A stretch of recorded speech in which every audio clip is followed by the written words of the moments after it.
I'm getting ready to do a little figure painting, and while I was getting ready I thought this is a good opportunity to introduce you guys that don't know about it to the theory or the idea of a wet palette.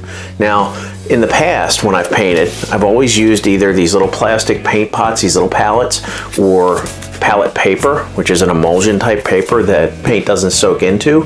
But the only problem with these is if you're using acrylics and water-based paint, the paint dries out pretty quickly in these, so you don't have a lot of time to go in and work with it and thin it out and paint.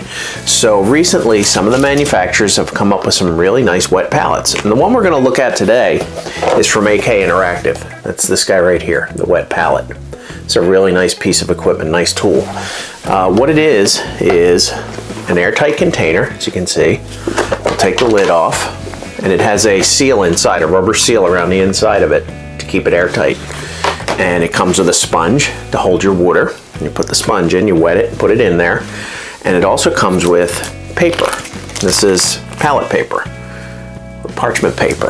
And you take one sheet of that, you put it in on top of the sponge, and you wet that. So you've got basically a wet sponge with a wet piece of palette paper in it. And you say, well, what's the advantage of that? Well, the advantage is I can keep my paints on this palette paper, thin them easily, and since the palette paper is wet, it keeps my paint nice and thin and fresh. Plus it's easier to mix that way. And the real advantage is when I'm done, and you know when you're figure painting you make certain mixes of color, and if you're not finished it's really hard to reduplicate or match that color you've mixed. So if you have the paint mixed here, you can take your lid that has the airtight seal in it, pop it on there, and just clip it together. You hear all that snapping. This is airtight now, and my paint is in there. My paint palette is sealed in there, so it can't dry out. I keep them in the refrigerator. I take this and put it in the fridge. That keeps my paint even fresher. After about 3-4 days, if there's still paint in there on the palette, I take the sponge out, squeeze out the water, rinse it off, clean out the inside of the container, re-wet the sponge, put it in, take my palette paper that still has paint on it, and put it back in there, and then seal it. So basically this keeps your paint mixes, it keeps your paint fresh, makes it easy to thin your paint.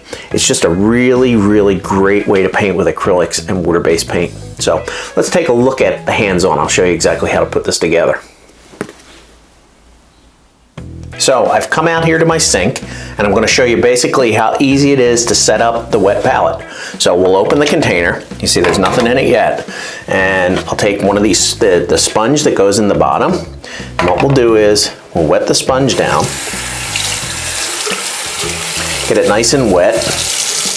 And we'll take the container and just lay the sponge into it. You can see there's a lot of water on that sponge. And then we'll take a piece of the palette paper. We'll lay it right down on top of the sponge. Now, I like to put a little more water in there just to settle the sponge down. Then you can pour the excess water out. And the sponge and the paper will adhere to the sponge, and it'll take itself down, get flat. And then that's all there is to it. I mean, that's basically it. I'll put my container lid on, and that's your wet palette.